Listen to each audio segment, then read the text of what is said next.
हामीले यहाँ 1 केजी माछा पनि किन्यौँ उहाँहरूसँग। माछा गाउँमा राति 1 बजेदेखि मार्नु भएको अरे उहाँहरूले। यो राइडाक खोला हुनुहुँदो रहेछ उहाँ बेच्ने मान्छे। वारी छौँ हामी। पारिपट्टि पूर्व एकदमै पश्चिम बङ्गालको पूर्वमा भुटानको छेउबाट देखिएको सूर्योदयको दृश्य।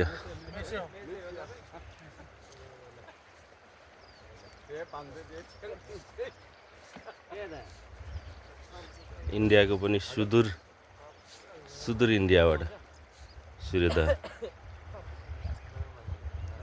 दामी नै देखिँदो रहेछ।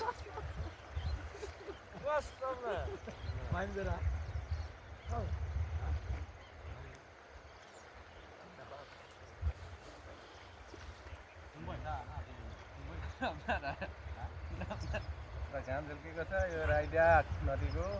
राइडाक नदीदेखि पारिको देखिएको दलदली हो।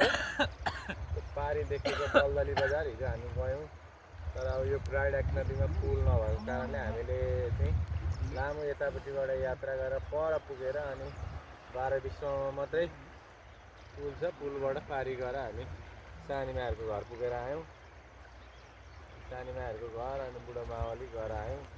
यो राइडाक नदी चाहिँ नजिकै भएकाले कस्तो बिहान घाम झुल्केको हेर्न एकदम राम्रो देखिँदो रहेछ। त्यो परबाटै राम्रो देखिन्थ्यो भाइ। त्यो जङ्गलमा ठ्याक्क घामको झुल्का आउँथ्यो, यहाँ चाहिँ पुरै डाइरेक्टै आउँदो रहेछ।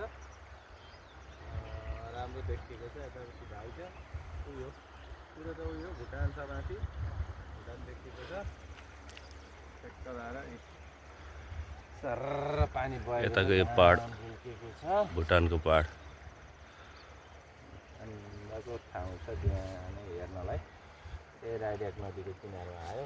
माछा पनि किन्यौँ। खोइ भाइ माछा अहिले माछा बिहानै यो 6 बज्दैछ। माछा हामीले खरिद गरिसक्यौँ। 1 केजी माछा हामीले 300 रुपियाँमा खरिद गऱ्यौँ।